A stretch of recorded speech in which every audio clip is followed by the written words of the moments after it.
Kyle called me last night because I don't know if you guys know this, but he's in Europe, and he was calling to ask me if the reports were true that there was snow on the ground.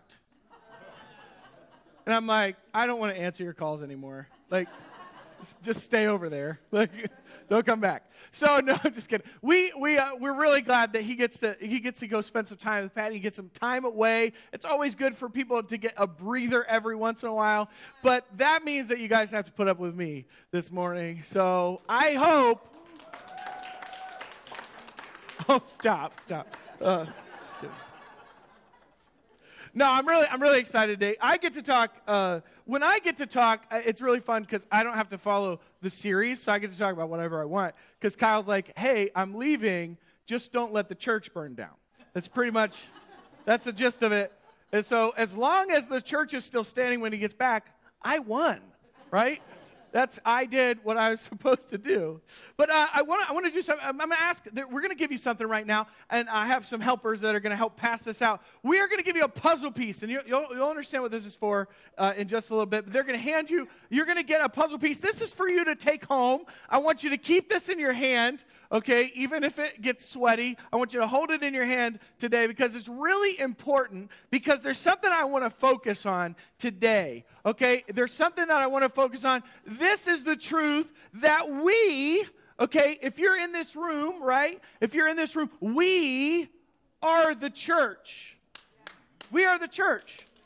Okay, it's really clear that we, the people, are what make the church. If you guys left and there was nobody here, it wouldn't be church. It'd just be a building.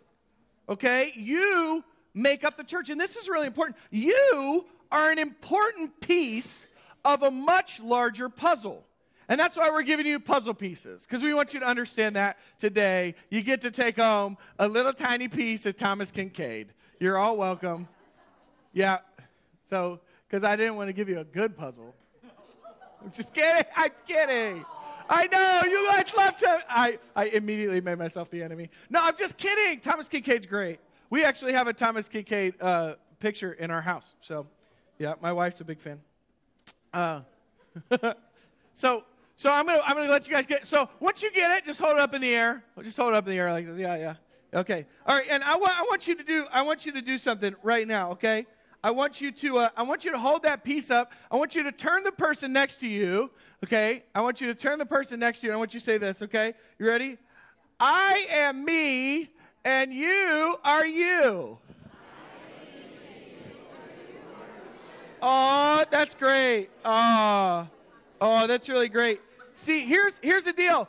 The church is not a where, but it's a who. And today, I want to break that down just a little bit for you so that you can understand what your piece of the puzzle is. And I think that's really important because guess what? When I was in church, when I was growing up, I had people around me all the time, and mostly what they were saying was, stop running, stop biting kids in class, please stop spitting, don't kick the teacher. Also, your mother's going to hear about this, and we're going to make you go up in front of the church, to which that was never a punishment for me because I was a ham, and I just was like, okay, when am I going to be on there? What am I going to dance? Am I going to play music? And then I turned 5. So, but this is important because I think sometimes what happens is we see people in different positions in the church and we become a little envious of them, right? We see somebody who sings and we're like, oh man, whoa, if only I could sing. Or we see somebody who gets up here and talks and we think, oh man, you know what? I want to be like that person because they're a good follower of Jesus. Because they could do that, right? Or you might be like me where you see somebody who can organize things and you're like, how do they do it?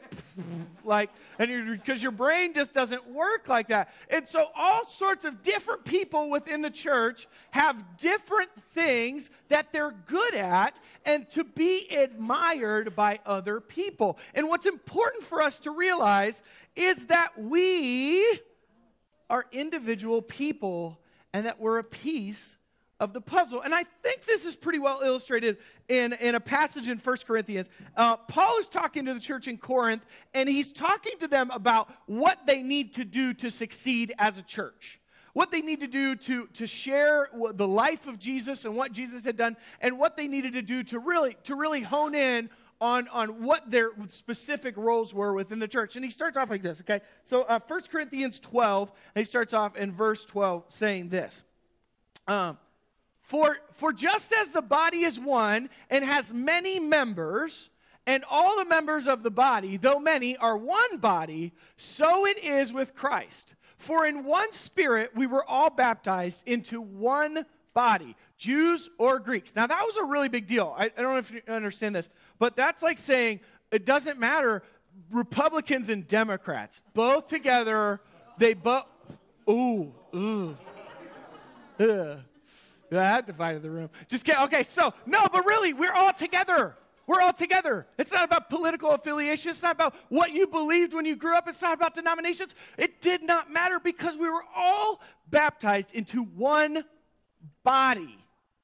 Jews or Greeks, slaves or free, and all were made to drink of one Spirit. This is really important. And then he goes on to say this. For the body does not consist of one member, but of many. If the foot, right here, should say, all right, if the foot should say, because I am not the hand, I do not belong to the body, then we would never have soccer, right? No, that's not what it says. Sorry. Because I am not a hand, I do not belong to the body, that would not make it any less a part of the body. Foot was like, hey, man, I want to be a hand. And I'm like, no, you're a foot. How am I supposed to? And he's like, but monkeys do it. And I'm like, yeah, good point. Like, we had that whole conversation, right? This is the stuff that goes on my head. I'm really sorry. Right? And then in verse 16, it goes on to say this.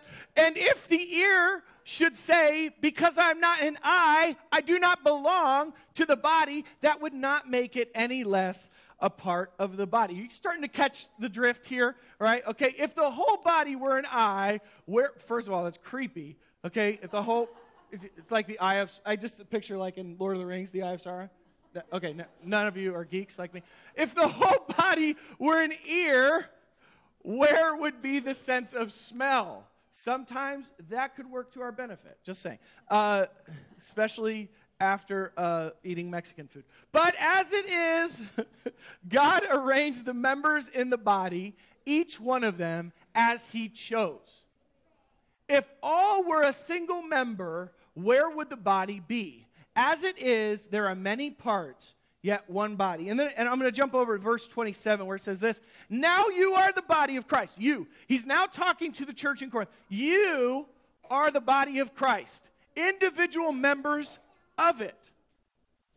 And God has appointed in the church first apostles, second prophets, third teachers, then miracles, then gifts of healing, helping, administrating, and various kinds of tongues. Are all apostles? Are all prophets? Are all teachers? Do all work miracles? Do all possess gifts of healing? Do all speak with tongues? Do all interpret? But earnestly desire the higher gifts, and I will show you a still more excellent way. Now I want you to do something again. You ready? After we read this, I want you to do this. Ready? Turn to your partner, say, I am me, and you are you. Yeah. Okay, I think that this gets... You're all welcome. Okay? You're like, I'm glad I'm not you. I'm me. No, you're not supposed to say that. All right, this is really important. Okay, this to me is why the church has succeeded through turmoil, through death, through persecution. This to me is why the church has succeeded for so long. Okay? And because I do a lot of personality study. I like to understand how people's personalities work. Okay? Kyle and I don't know, those of you who don't know Pastor Kyle, we are very similar but also very different. Okay? Because of how our personalities are set up. Right? My wife and I are very different. Like if you know my wife, you're like, yeah, why did she marry you? But that's the truth. That's the truth. Everybody is unique and different, and I believe from the bottom of my heart that each and every one of us is equally important and equally valuable. Just because you have a different piece of the puzzle, just because you're a different body part, does not make you have any less value. Amen. I think we can all agree on that. Okay, now, but here's what I want to do. I want to help you understand something today, and I wish somebody would have told me when I started off as a pastor, as somebody who loved the Lord, because guess what? We are all different, we're all uniquely made, but sometimes we don't always understand how unique we really are, okay? And so there are four major personality types, okay? There are four major personality types. And they are as follows, because I'm going to go through this with you, okay? Ready? There are these four. There's directors, influencers, coordinators, and supporters. Okay, now I want to take a step. I want to just, for a second, I know this seems boring. I know you think you're in a class where you have to learn all this stuff. You can take notes if you want, or not. If you're like me, you're not going to take notes anyways. Okay, so there are four major personality types, and each one is equally vital to the team. And when you see them all, you'll understand the checks and balances. And I want to take a second because I think some of you don't actually know what your personality is. And so I'm going to explain these because I think it's important for you to understand who you are, for you to best accomplish what God has put in front of you. Okay, so here it is right here. Directors. Okay, directors, they have, this is the get it done team. Okay, you know that person at work that's like, no, okay, goals, task, let's get it done, okay? Right, we got a project, we got to get it done. This is what's happening, right? This is really important. Directors are the people that are typically in the front of the room telling everybody else how to accomplish the goal. That's what they are. That's what they do. That's what they're great at, right? That is a strength. It's not a weakness. We've been told for a long time, oh, that's not a strength because you need to be modest, you need to serve, and you just need to back people up. No, this is actually a personality that God has given somebody so that they can take charge of a situation and accomplish the most out of the team they're working with, okay? Like, if you guys don't know that is Pastor Kyle's personality, okay? You'll see mine next. Okay, this is, I don't want you to think I'm talking about bad about Pastor Kyle. I'm just using him as an example, okay? Weaknesses, they can often step over people to accomplish their goals, and they can sometimes be too blunt or aggressive. You know that one person that just says it how it is, and you're like, oh, that hurt. Oh, why? Oh, I didn't want to hear that. You said that. It hurt my feelings. I didn't even know I had feelings, and now I have them, and they hurt. Like, you know, that can be one of the weaknesses of that personality. Sometimes they can forget that other people have emotions, right? It's true. All right, next is influencers. Now, I don't know if you guys know this. This is my personality type. I can't hide it. I'm just glam. Like, that's just who I am, okay? And I've learned after a long time that that's okay. Like, I don't need to be somebody else. I need to be who God has made me to be, which is kind of crazy and kind of all over the place, right? And the strengths are the people in this bracket gain influence and recognition. That's what they want. That's their goal. They're really good with people. They understand. They're the person that when you bring to the party, you're kind of like, yeah, I'm glad we brought them because like it was going to be boring without them, and now we get to make fun of them the whole time because they're weirdos. Like that's me. Okay, I'm okay being made fun of because I'm okay. That's who I am. Okay, I've just embraced it. If we go to a party together, you can make fun of me the whole time. Okay. So, because I'm that person that's like, let's light the bush on fire. Like, you know, that's kind of, think of like, that's the personality, right? So that, right? Right? So there's a strength here.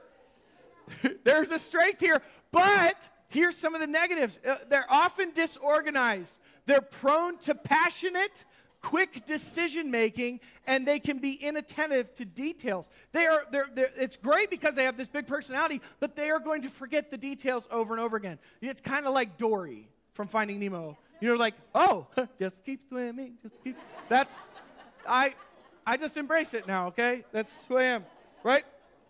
Here's next. Next are supporters. The strengths are the supporters. This is the I'm here to help team. Like, you know that one guy that carries 15 chairs in each arm, like after the potluck, like, yeah, I'm serving. That's the kind of guy. They're there to help.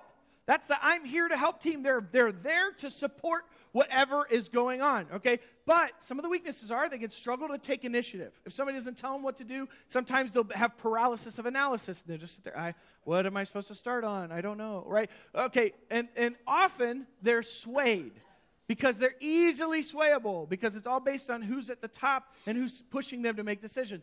And this personality tends to avoid critical feedback. So if they're going to do something and they know that they're going to get critical feedback, they'll go run and hide afterwards so nobody can find them, right? Like that's the kind of personality. They're amazing supporters, but they struggle in the other things, right? And I want to be very clear. There's not one personality that's better than any other, okay? Does that make sense? These personalities are all incredible, and their strengths can far outweigh their weaknesses. But it's good to know both the positives and the negatives, because sometimes what happens is we only focus on the good things that we're able to do, and we forget that we have deficiencies, right? I don't ever forget it, because S's and C's tell me all the time, okay? And I'm going to get to the coordinator portion. And then the last one is coordinator, this, right? The get it right team, okay? This is, I just want you to know this. My wife is a coordinator.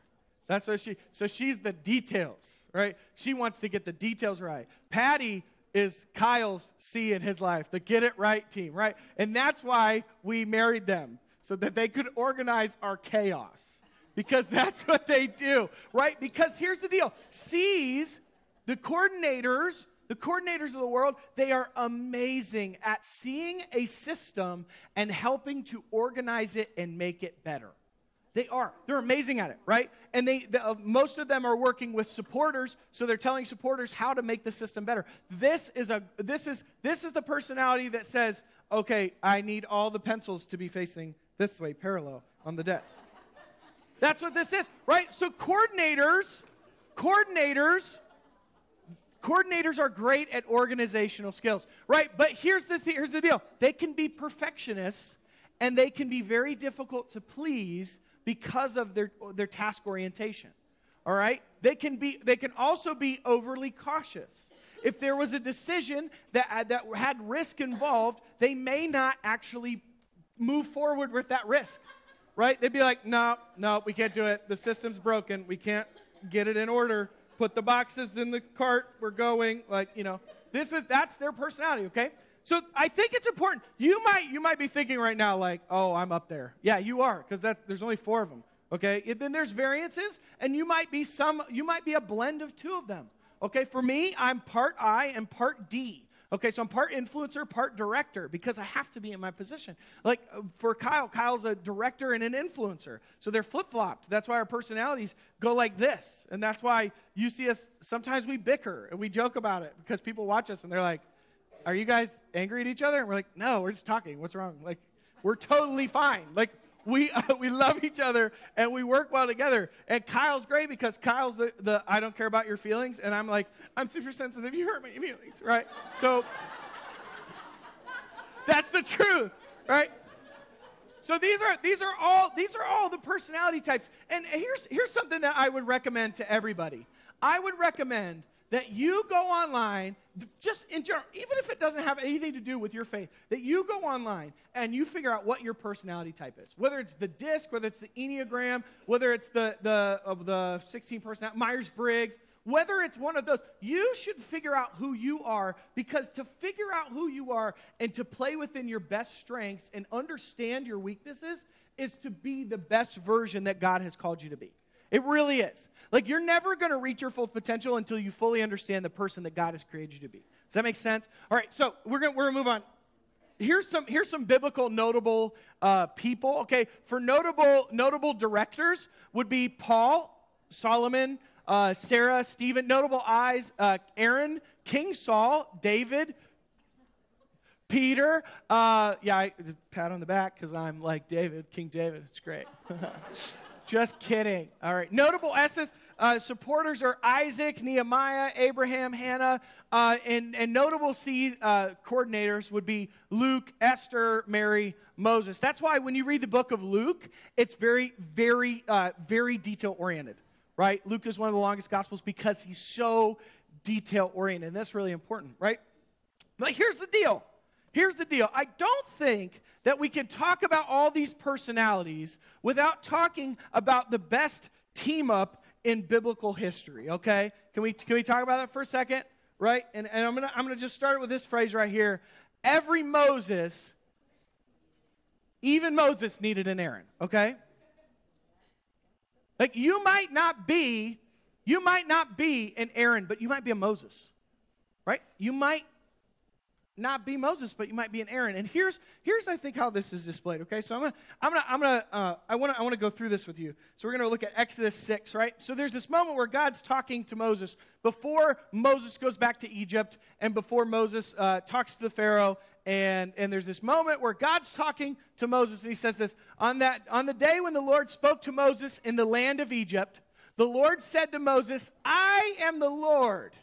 Tell Pharaoh, king of Egypt, all that I say to you. Okay? I don't know about you guys, but if God says it, I'm like, yep. Right? That's not Moses' response. Okay? Because Moses needed affirmation.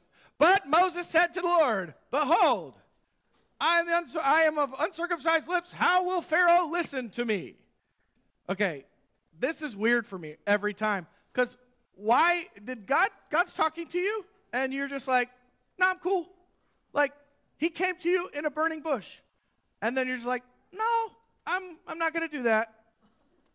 What? Okay, so, but he goes on to do this, because God always finds a way. And then the Lord said to Moses, see, I have made you like God to Pharaoh, and your brother Aaron shall be your prophet. You shall speak all that I command you, and your brother Aaron shall tell Pharaoh to let the people of Israel go out of his land. I think that this is so vital, because it wasn't just God saying, hey, Moses, you're being disobedient. God was saying, I made you to sit on the sidelines while someone else spoke the words that I gave you. Moses was like, public speaking? Nope. And God was like, cool, here's Aaron. Right? Like Moses didn't have this moment where God was like scorning him, like, how dare you disobey me? Like, God understood. God wasn't like, hey, Moses, you're a terrible person, go do it anyways, or I'll smite your whole family. God was like, hey, I'm going to give you Aaron, because Aaron is more equipped to do this. In fact, when we read Exodus, it's kind of cool to read about Moses. It's believed that Moses had some sort of speech impediment, that Moses actually was unable to be in front of people because he had a severe stutter or something along those lines. The way that the way that the Hebrew talks about it is that Moses was unable to speak, not just that he was unwilling.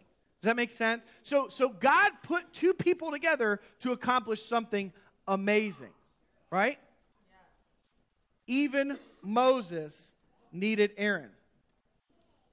I think this is really cool, because I think sometimes we get stuck in celebrityism in the church.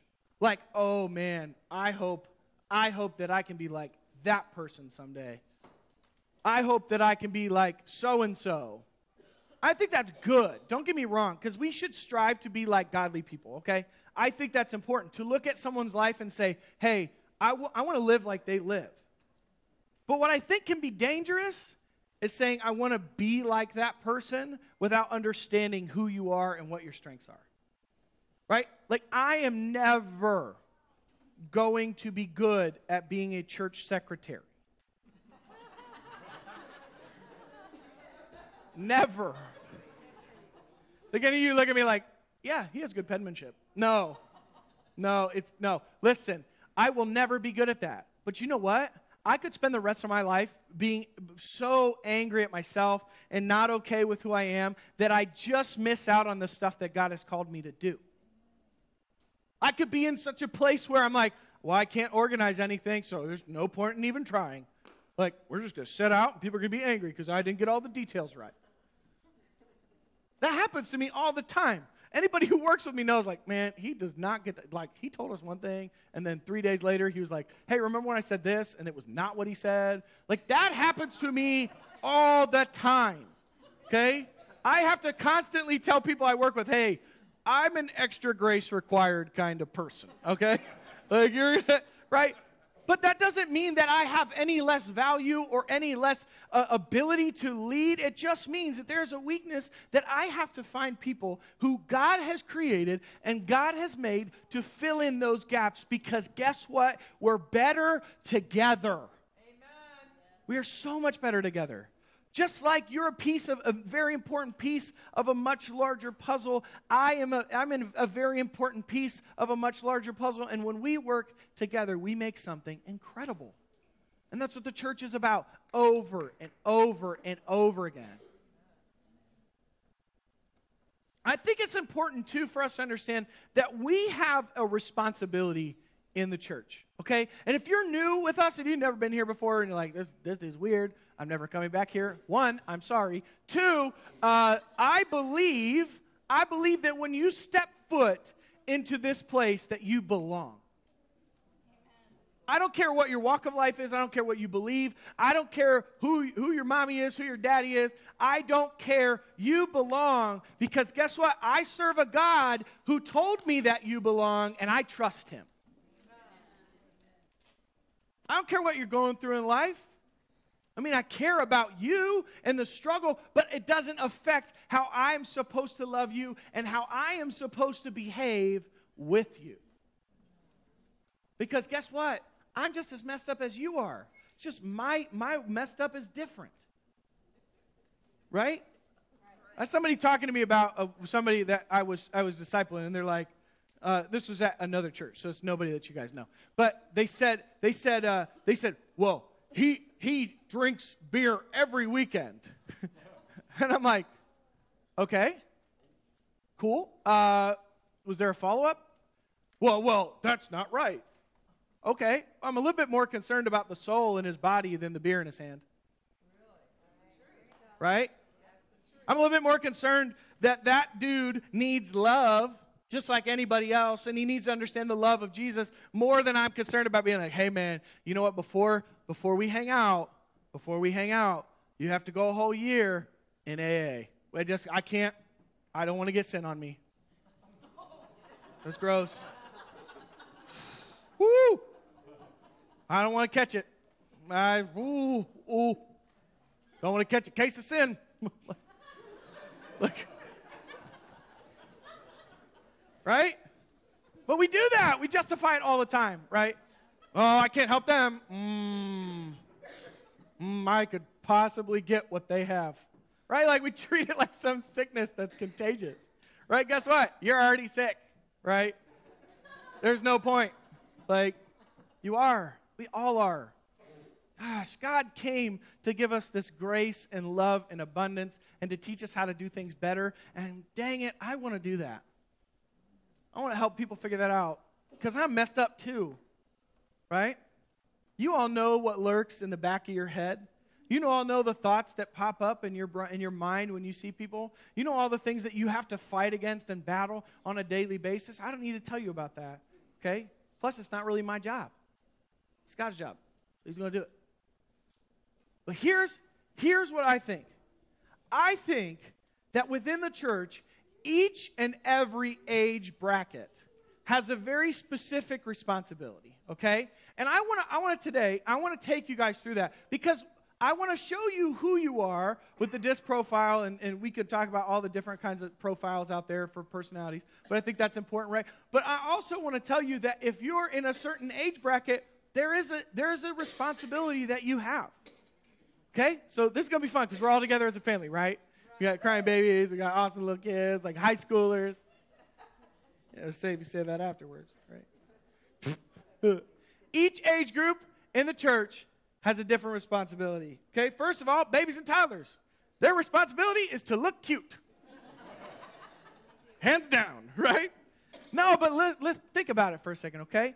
Children, their role in the church is actually our role. Because we need to look to them, and we need to think about the future we're creating. We need to think about the way that we live and the way that we act around them, because guess what? They pick it up because they're sponges. You all know it.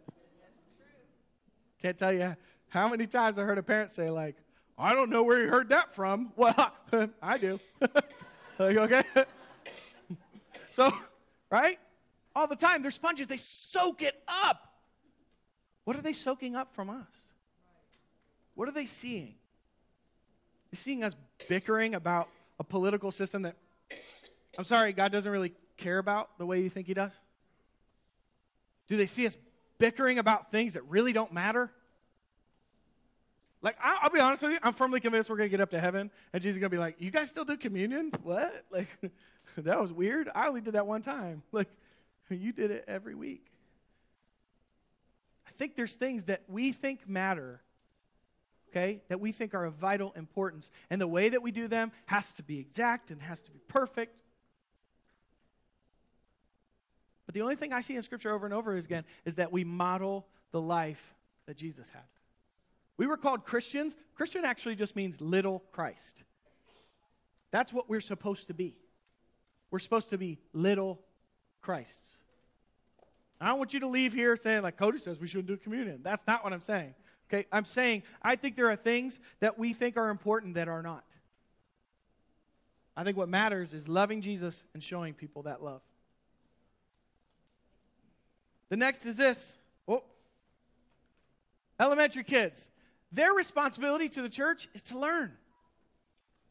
It's to learn. They have to go to class. They have to understand their small group leaders, their teachers. They have to start to understand why all these adults meet in one room together and sing songs. Right? We have a responsibility to teach them, but that's primarily their responsibility in the church. Hey, elementary kids, if you're in kindergarten through 5th grade, look up here. Okay, look at Pastor Cody right now. I'm going to tell you something. Okay, I want you to listen to me. You have a job in our church, and that's to go to your classrooms and behave and be kind to your teachers and listen to them. That's your responsibility. And your responsibility when you're at Grandma and Grandpa's house is to eat lots and lots of candy, and then, I'm just kidding. I'm sorry. I'm just kidding. Time out.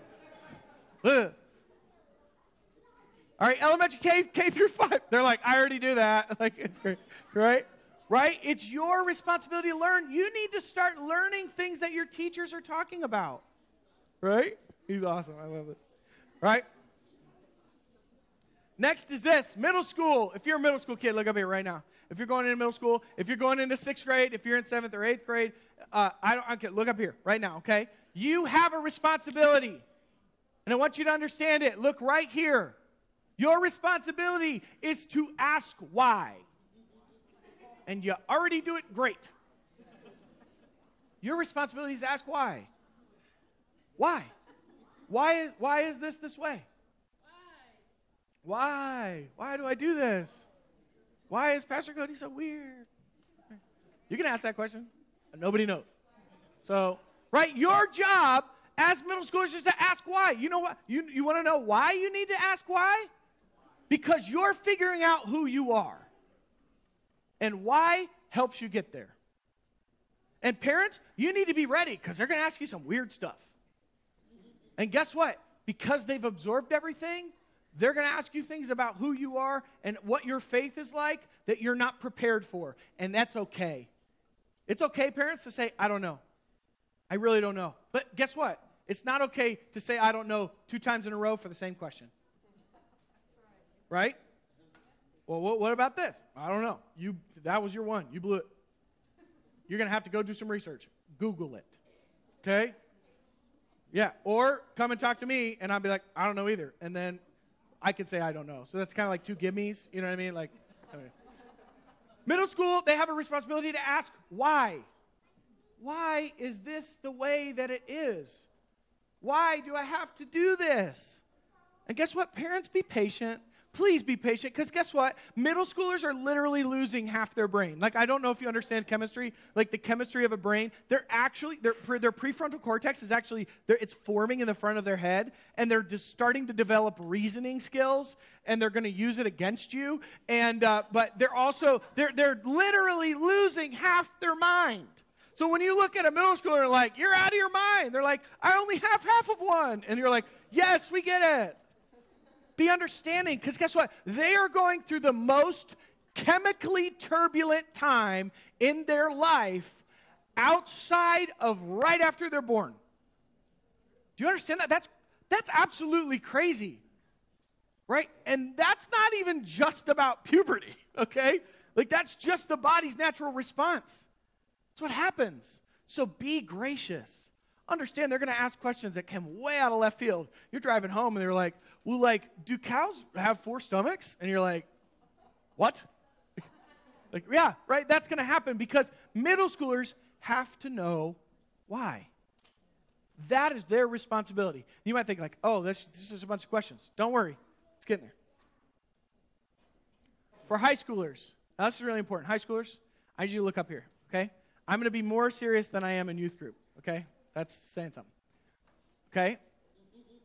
Your responsibility in the church as a high school student is to connect to the bigger story that is the body of Christ. You have that responsibility. Now, how you use that responsibility, whether you take it, whether you leave it, that is on you. Because guess what, guys? Your faith is not your mom and dad's. It's not your grandma and grandpa's. It's yours. Nobody is going to wake you up in the morning and tell you to do devotionals, to read your Bible, to pray, to deepen your faith and your walk with Christ. Nobody, even your parents, shouldn't have to do that because guess what? You are your own person. Yes, you still have to live in a different system. Okay? You still have to live in a place where sometimes your parents have to drive you around. You can't afford to buy anything. I get it. Okay? Right? It's okay. We all feel so bad for you. Life's so hard. Okay, listen. You have a responsibility to connect to the bigger story that is the church, that is the body of Christ. And if you don't take it, you're probably not going to be here much longer. And that breaks my heart. But it is your responsibility. Now, parents, listen, the thing that I tell you all the time when we have parent meetings, the thing I talk about, and this is, I'm going to be honest with you, it really makes some people angry, but I want you to hear this from my mouth. My job is not to be responsible for your child's faith. My job is to teach and give them the tools and equip them to be able to do it on their own. And guess what? That's your job too. What your child does with their faith is going to be between them and God. All we can do is give them a firm foundation to go off of. High schoolers, you have a responsibility. I hope you take it serious. I hope you realize there is a lot riding on the line.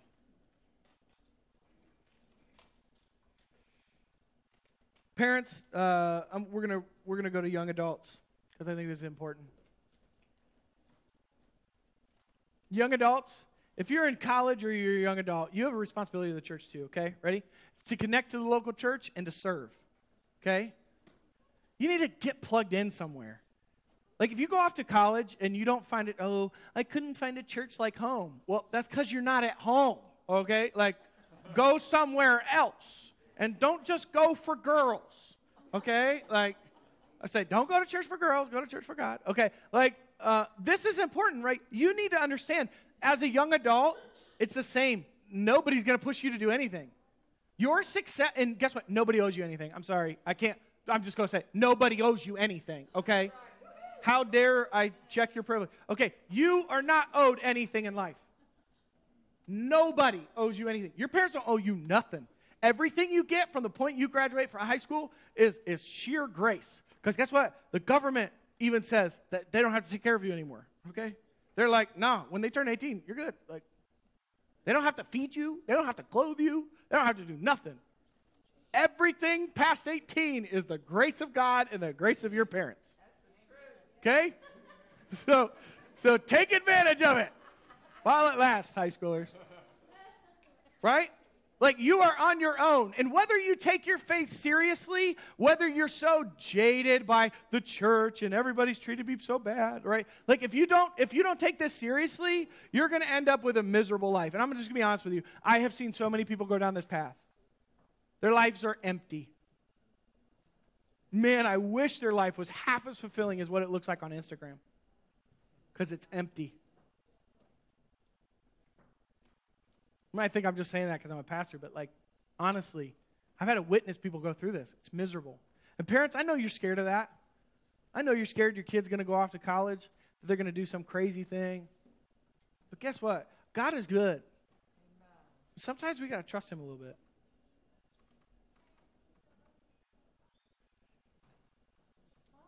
Parents, this is really important. I want you to hear this.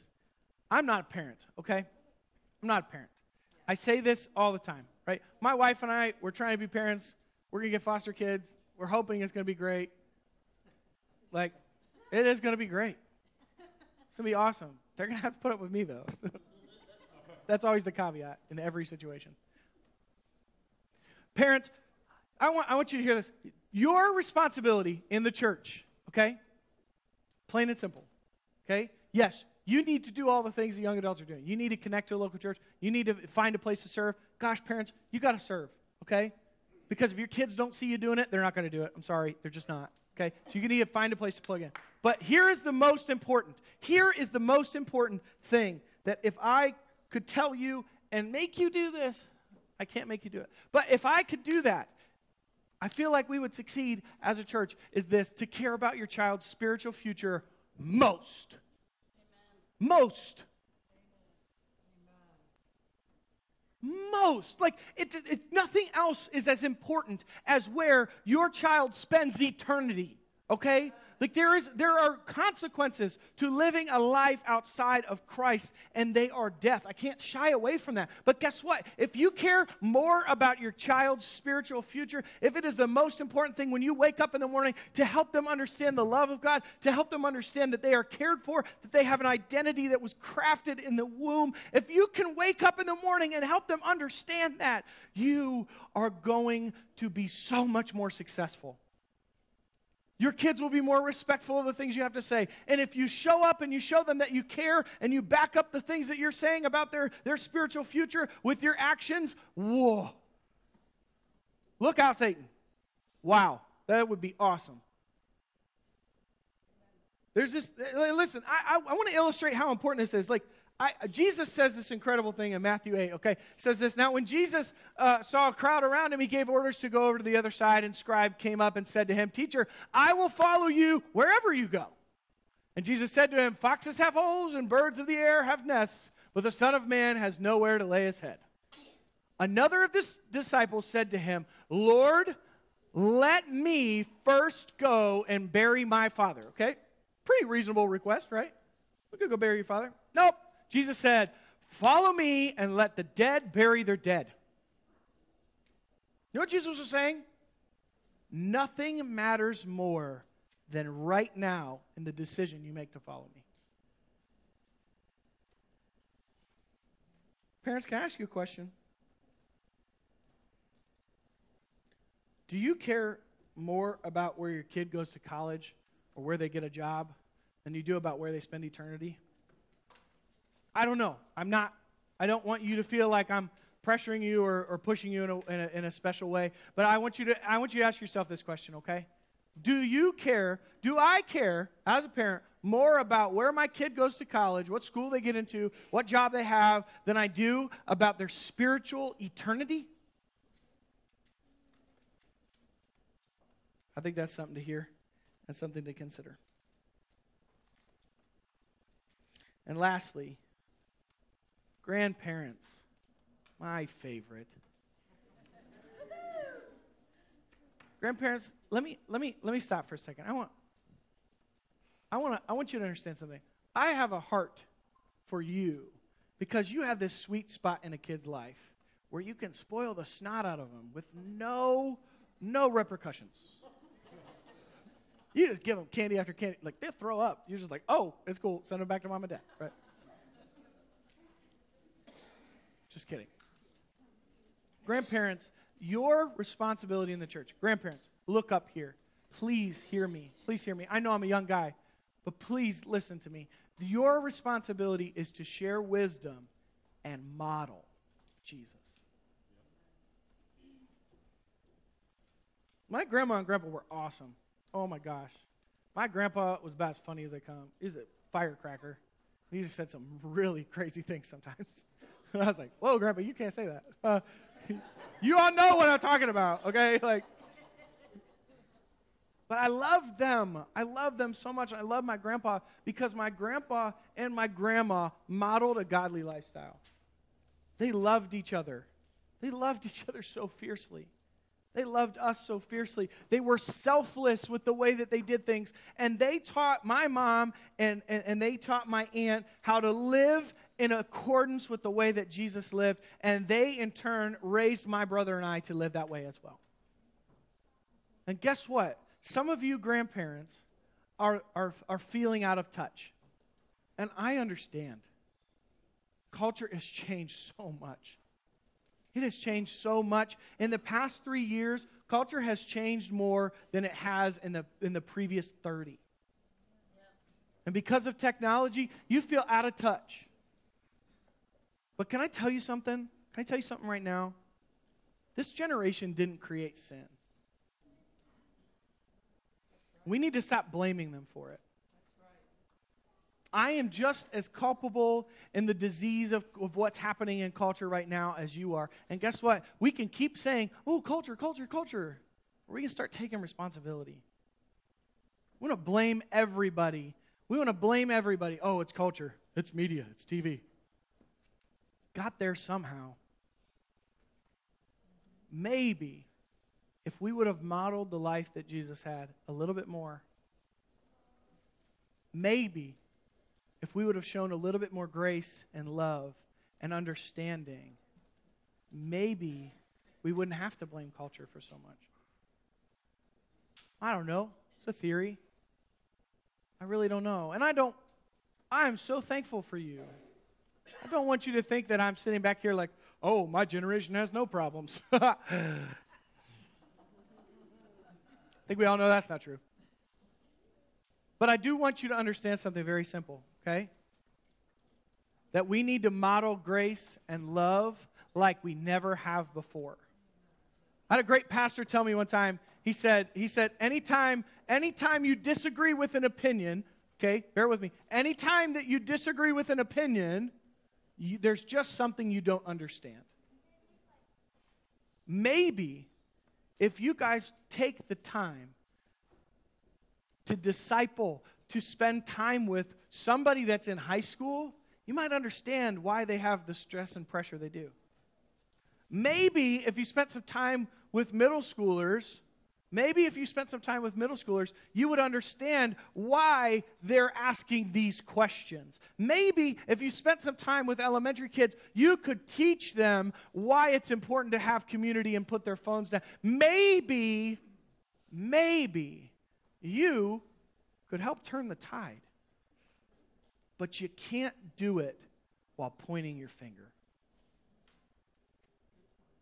I know that we as a church can do better. And I know that we're doing well. I know that God has put us in this room and that God has put you in this place because you are part of something bigger and something better. I know that. There's always room to improve. But now that you have a knowledge of your responsibility, you have a responsibility. So I want you to do one last thing to your neighbor. I want you to think about this. I want you to look at your neighbor. I want you to say this. I have a responsibility in the church.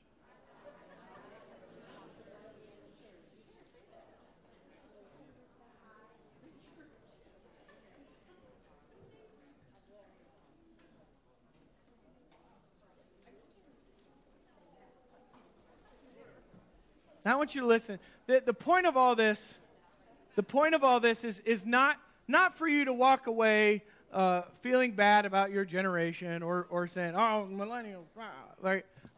Because I'm one of those. That's not the point of this. The point of this is for you to understand that we have a call to action. We have a call to action.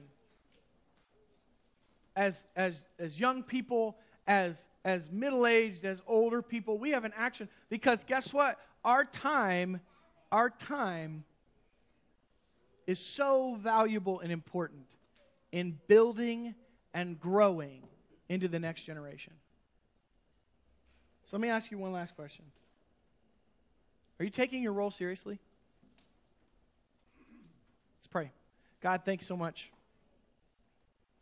God, we really don't deserve you or your love or your grace. But God, you give it to us anyways. And God, we just ask that you can continue to push us forward. as a church, as people together. We just ask that you can continue to help us understand how to love you and love people better. And God, we ask all these things in your name. Amen.